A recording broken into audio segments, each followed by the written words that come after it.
Hey, pilots! Welcome to another exciting episode of War Robots Domination, a series of helpful gameplay tutorials designed to help highlight the tactics and strategies that I use to help tip the scales of my favorite game, War Robots. Each episode will feature a handful of battles along with helpful commentary that'll provide insight as to what I'm doing and why I'm doing it. I'm your host, Gotchure Beacons, and I've been playing this awesome game for a few years now, and I've learned a few tricks along the way that I'd love to share with y'all. You'll notice that although my hangar is fairly basic and at lower levels, I've been able to climb it up to Expert League. So I believe that you'll find my tactics will help you do more with less, which can be very helpful with today's economy in the game. I should also mention that this is my second account, so don't let my career profile stats fool you. This is actually my baby account, but it sends a great message to pilots who feel they need to chase the current meta in order to be competitive in battle, because you don't. Wise gameplay can usually overcome any fancy gimmick. A death button is a great example. It can still melt just about any build, and its heritage stems all the way back to near the beginning of the game. It's all about knowing when to use it and how to use it. So, without further ado, I invite you to sit back, relax, and enjoy today's episodes while I walk you through my gameplay tactics and share with you my mindset in battle. I hope you find it entertaining, helpful, and fun to watch. I think you will.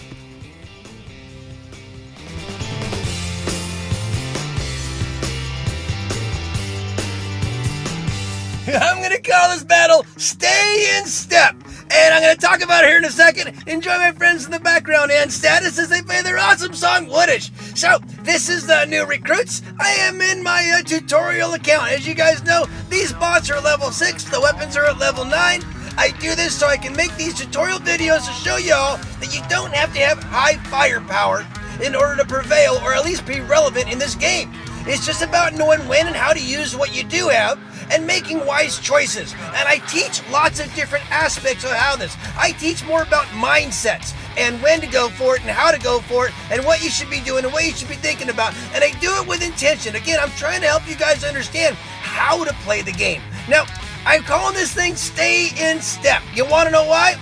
I'm in with champions. I'm in with one of the best champion clans out there right now, Exit. And these guys are absolutely monsters. I just got lucky. They probably started a squad and maybe one of their guys couldn't fill it, so they figured, well, we'll get filled with a couple of randoms and we'll see how we do here, right? And guess what? One of the randoms are? Me! Little six-pack GB is trying to keep up with these guys. Well, I can't keep up with them, but what can I do? I know how to play the game. I'm not new at this, guys. I've been here for 3 years. Just because I have a level 6 bot doesn't mean I don't know how to play the game. And this is Domination. And I am going for the beacons, and I'm holding them. And I'm holding out as long as I can. I'm trying to get a couple of you guys tied up with me. I'm staying in step. I knew I had to grab that beacon in the back. I did that. Now I'm coming over here trying to help hold this one as long as possible. I can't stand up to those guys. No way. But now what do? That was a Stinger, by the way, and this is my little blitz. I'm trying to figure out where I go that way. Should I go straight ahead, or should I go to my left? Or to my right. I know this guy's after me, but I'm gonna hit a module. I'm gonna stay alive. I'm gonna see if I can slow this guy down just a little bit. Not too much. I got level 6 bots, but now this is my Flash, my Gust Taylor Pursuer. I know my buddy over there, he needs help. Now he's a tough son of a gun. He's got probably MK2, whatever he's got. But I gotta stay in step. And in step means you go after the beacons. This is what I teach all the time. Focus on the beacons. That beacon is being threatened. We were healthy on beacon bar earlier. I can't get myself mech'd out. I can't get myself where I'm gonna die. Help that guy out now. Do I need to run in there? No, I don't. He's got that one. So what am I gonna do? I'm after the beacons now. I gotta stay in step. This is how you play. I got a mate over there to my right. He's going back to that beacon. Is he going after this one? No. He needs to get that one over there because he knows how to play the game too. You're after beacons first. So look at this, guys. We were able to get a pretty high score. I got last in the last place. For sure I did. How could I keep up with those guys? No way. But when you're in there way over your head, keep in step, okay? Stay in step. Stay with what you know you should be doing. Don't try to lead the charge. Just stay in step, mind your P's and Q's, do the right stuff, do the wise stuff, do what I teach you, and you'll do fine. Hey, if you see your name here, thanks for the game. Peace out. I'm going to call this battle a 10.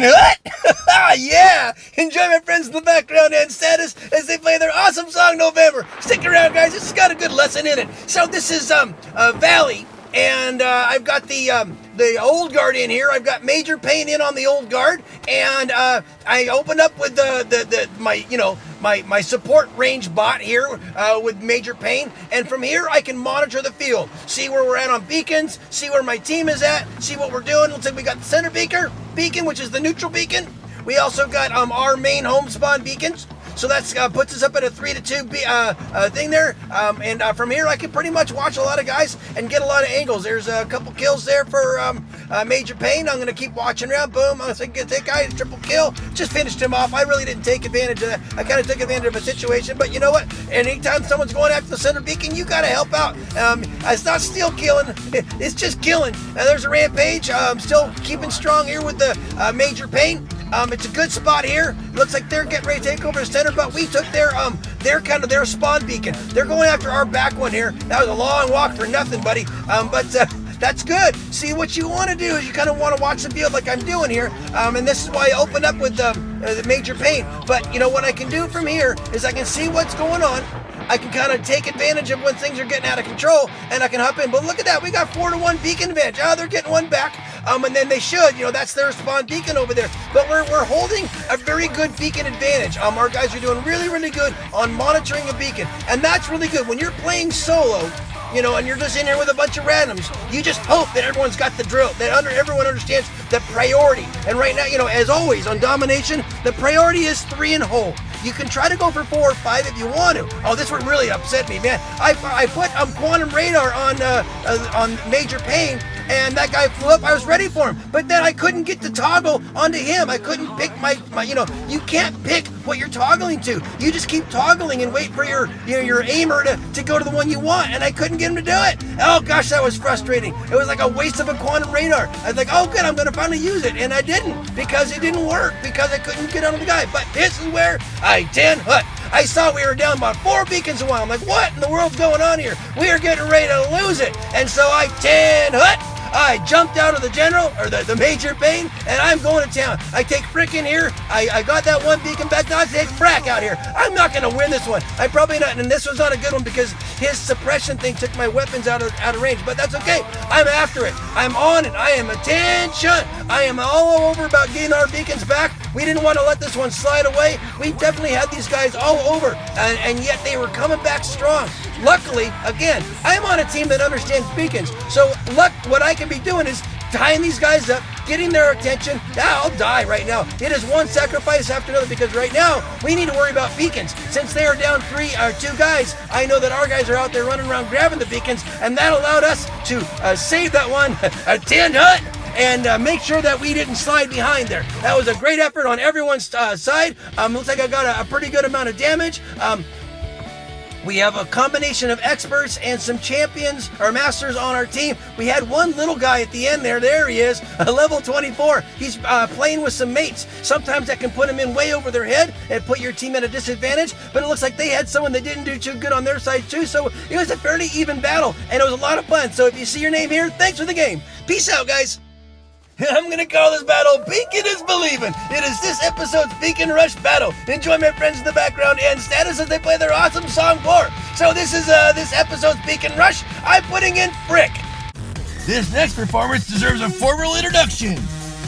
He's your best friend. He's their worst nightmare. He'll race to your rescue. He'll end all their hopes.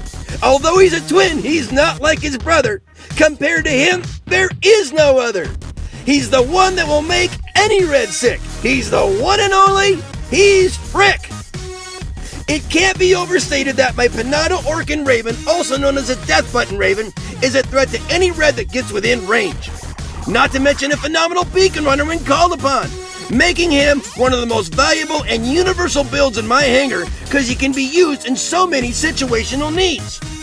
With his nimble and elusive skills, one-punch knockout arsenal, and unrivaled ability to cover vast distances in a split second, there's rarely a battle where his talents aren't needed. And when he does launch an undeniable attack on an unsuspecting red, they barely have enough time to utter the name of their assailant before their name travels up to the heavens. Oh, Frick! Now he's my great runner, brawler runner. With Beacon Rush, you always want to put in fast, bots that also have high DPS. So basically they're fast brawlers or fast assassins, ones that can go in.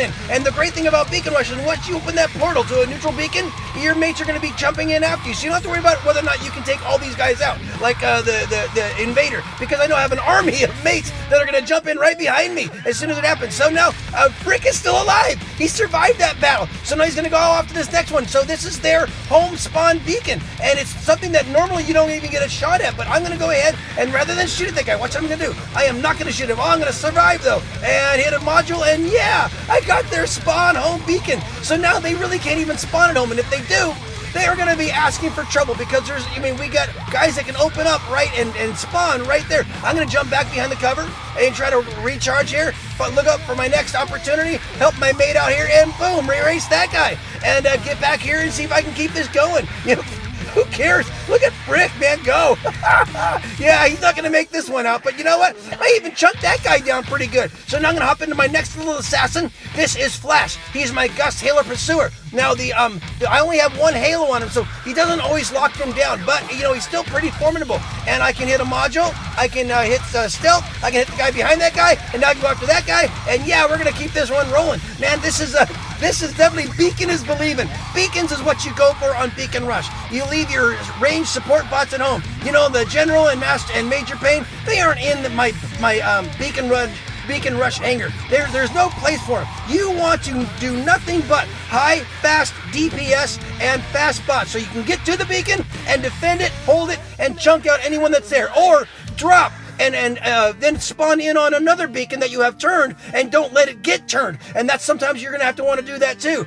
Beacon is believing. It's all about the beacons on Beacon Rush. I don't sit back. I don't pause. I don't posture. I simply go after the beacons and anyone going after it. And it's a much faster pace than Domination. I thought that was a little Garrett at the top, and he flew off. Like, whoa. And then he's obviously very durable when he's in his flight mode. But now we are just getting ready to chunk these guys down into just about nothing there. They got two guys left.